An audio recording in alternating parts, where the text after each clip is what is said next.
সেগুলো বাদ দিয়ে দিতে। ওকে আমরা অনেকবার বোঝানোর চেষ্টা করছি যে, "তুমি তোমার মতো থাকো, আমরা আমাদের মতো থাকি। ভাই তুমিও বিয়ে করছো, তোমার হাসব্যান্ড নিয়ে তুমি ভালো আছো? থাকো। আমাদের মতো থাকতে দাও।" বাট ও এটা চায় নাই। ও চাইছে টাকা।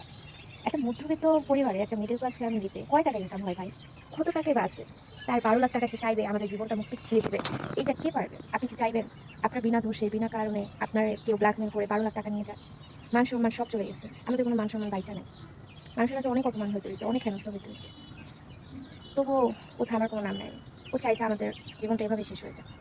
ও জানে ওর কাছে টাকা আছে, ওর কাছে সম্পদ আছে। ও সেই সবটা দিয়া মনে করেন পারবে সব কেস, কোর্ট কাচারি সব কিছুর মধ্যে ও নিজেরে জড়াইতে পারবে। এক নিমেষের মধ্যে ৪ টা গায়েব হয়ে গেল দেখছেন? ইস! জীবনটা এরকমই এক নিমেষে শেষ হয়ে যাবে। কিন্তু এই জীবনে মানুষের যে কত অহংকার একমাত্র মানুষই ভালো জানে। তো যে কথাটা বলতে নিয়েছিলাম, আমাদের পক্ষে পসিবল হচ্ছে না এত টাকা দিয়ে ৪ টা ৫ টা মামলা সামলানো। আমরা মামলা করি বা না করি, আমাদের মামলা যে আমাদের উপরে আসছে এটা আমাদের সামলাতে হয়।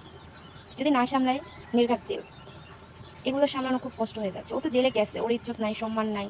ওর কিছু যাবে আসবে না। আপনারা দেখবেন ও ২ দিন পরে জেল থেকে বের হয়ে ও আবার একটা নতুন কাহিনী তৈরি করবে। মানুষের কাছে ভাইরাল হওয়ার জন্য আবার নতুন একটা রাস্তা তৈরি করবে। আসবে নতুন, নতুন নাটক, নতুন, নতুন কান্নাকাটি, পিট বের করে আবারও আপনাদের সিটুইস করবে। প্রচুর, প্রচুর। ভাই আমার কথা হচ্ছে তোমরা কতজন দেখবে? ১,০০০, ২,০০০, ৫,০০০, ১০,০০০ কি হবে তোমার? এই মানুষগুলো দেখবে তুমি টাকাও ইনকাম করতে পারবে না। কি লাভ এগুলার? এমন না যে তোমার একটা বিশাল বড় ভাইরাল পেজ, মানুষজন তোমায় দেখবে। তুমি একটা করে একেকটা স্টেপ দাঁড় করাবা, মানুষজন তোমায় দেখতেছে, তুমি বহু, বহু টাকা ইনকাম করবা। তুইও থাম, আমরাও একটু শান্তিতে থাকি। না, সেটা পারবে না ও। একবার ওর সাথে চুক্তিতে গেছে আমার হাসব্যান্ড। ওকে বলল, "বোন তুই থাম। আমাদের একটু শান্তিতে থাকতে দে। কেসটা তুইও তুলে ফেল, আমরাও তুলে ফেলি।" ও ফোন দিছে। বলে, "এই তুই এই কেস কেন তুলতেছিস না? তুই কেস কেন তুলবি না? আমি কি বিয়ে-শাদী করব না?" অলরেডি একটা বিয়ে করা। কথাগুলো বলার কারণ হচ্ছে এই প্রত্যেকটা মোবাইল রেকর্ডিং আপনাদেরকে শোনায়।